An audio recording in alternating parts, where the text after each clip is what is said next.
Welcome back to the John and Linetia Show. We'd like to thank Kim Kardashian for stopping by the studio last hour and talking about how hard it is being Kim Kardashian.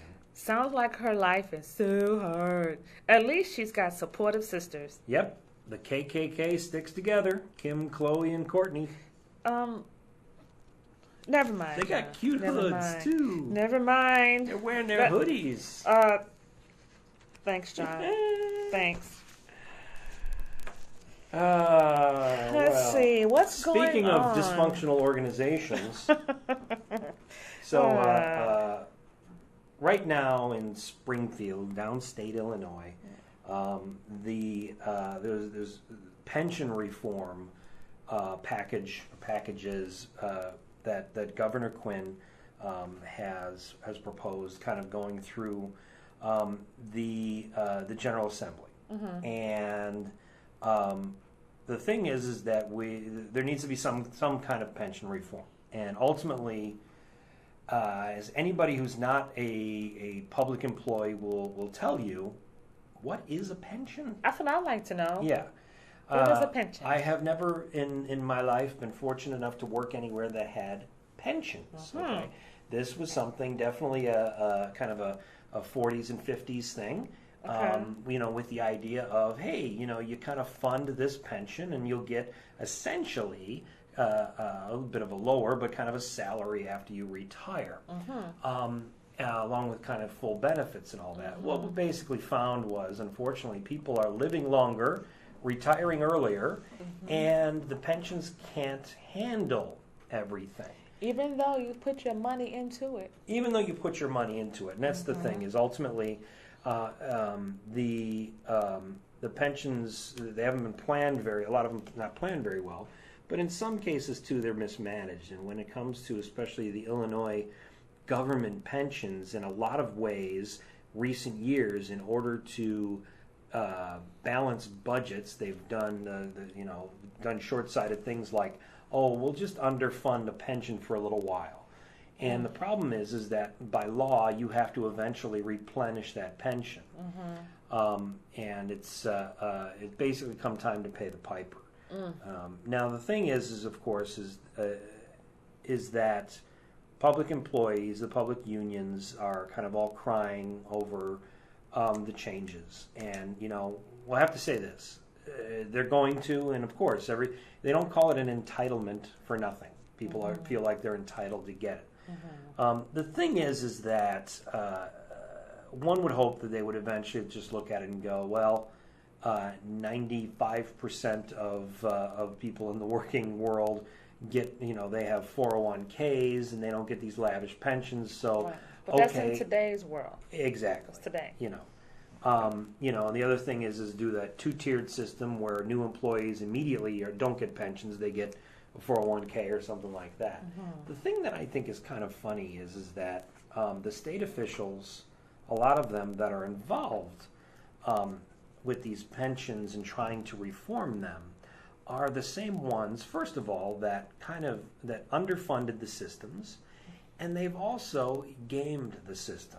Okay, like you had the story of Emil Jones, who retired from the Senate in 2008. Okay, and his pension pays him over $120,000 a year, more than he ever made in any given year. Okay, and it's because a good almost 20 years prior to that, he was along and he was involved in getting a deal that basically would add every year like 3% to all of these lawmakers' pensions. I mean, it's crazy. You leave your job and then make more money in retirement. There is no logical way that could possibly work. You can't fund that. So the thing is I look at this and really the public hear about what it really is all of these elected officials that are abusing their power, allegedly, like Emil Jones, and they're the ones that basically should, their pension should be cut to normal levels. Meanwhile, the grunts, the people who are probably making, $50,000 a year, something like that. You know, they're working as highway workers, whatever. They're the ones actually that are going to that will suffer the most on these things. What's a normal pension anyway? You know, I mean, after you retire, you basically don't have enough money to live on, basically, unless you've just invested so much or you have so much put away. Well, a pension ultimately was when you retire, you would still receive in your retirement something like, anywhere from like 50% to 80% of your last salary. Okay, and do you get pension and Social Security? No, if you get a pension, you can't get Social Security. Yeah. I didn't know that. There was a trade-off on that. Oh. At least I'm pretty sure of that. Well, because the idea is a pension kind of is still like a regular income. It's still as if you're getting, you're getting paid. Social Security is also like regular income. Social Security is a safety net essentially for the elderly poor. You don't have a pension, you don't have a retirement, you're going to get this Social Security. The reason why I'm asking that is because I know people who have retired, mm-hmm. and they receive a pension check, but it's not a whole lot. Right. But they do get Social Security as well. I think actually, then let's amend that. I think it's up to a certain amount. I think. Then again, I could be wrong. Maybe I don't know. Maybe you get Social Security. But either way, Social Security, you can't live on Social Security alone. Nobody can. No. It's crazy. Unless you're walking around eating people's faces or something like that. Oh, like a man in Miami. Like that guy in Miami. Oh, yeah, that's right. Or Emo Jones, I hear, also eats babies. Allegedly. That's not good. Allegedly. No. Eventually, he's going to probably have an obstructed colon. Anyway, back to the story. My issue, and this is probably a little bit off the subject, and it's probably something we need to talk about later, is the fact that I could have sworn that you pay all this money into Social Security, and there might be a time when you just don't get it. Well, Social Security is different because right now you and I are working and we're paying into it. Correct. But nobody is holding that money for us. When we pay into it now, it's the current people getting Social Security that are benefiting from that. Right. And that was always the problem. That was the problem people were foreseeing because of the baby boomers. When you have a population that might be, let's say, is twice as many people collecting Social Security than are paying into it. Right. That is the problem with Social Security funding. So because we pay into Social Security now, there is no guarantee that there will be a Social Security when we're that old. Okay. Well, I hope that this all works out because I know people who work for like the railroad right now. Yeah. And they do still get a pension. Well, whenever they retire, and they're in their 30s and 40s now. So. Wow. I don't know. I don't know how that's going to work out. And I didn't know if that was separate from this situation. Oh, well, it depends. This situation is, we're talking about state workers. Okay. So if they're working for the railroad, it's the railroad's pension. Okay, so and that's the different. railroad dealing with their unions. Yes. Okay. All right. Cool. Very interesting. So, are you feeling like your city is safer? Safer than what? Safer than maybe what it was a year ago? Seems the same to me. Seems the same? Yeah. Yeah. It's not like Miami where we got people walking around chewing on people's faces. That's true. We don't have that here. But why? What do you think? Well, I don't know.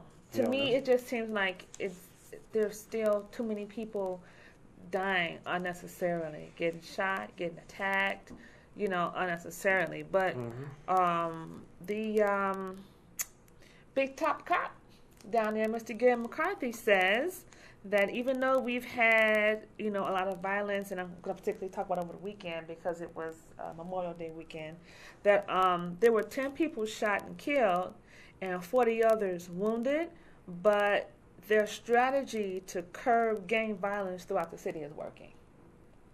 Okay. Yeah, it's a shame, but we know that, and just from, watching the news or whatever, Chicago has become like one of the most violent cities. And it's a shame. It's really a shame. And I'm not sure what he means by that it's working. Because we still have young people dying. We have little kids getting shot. We have people who can't even go, and get on the bus and go to work. I don't know if it's working. I can't tell. But he's also saying that the number of people who have been hurt is the same as the number of people from last year. And to me, that's not good. To me, it should be a lower number if your strategy is working.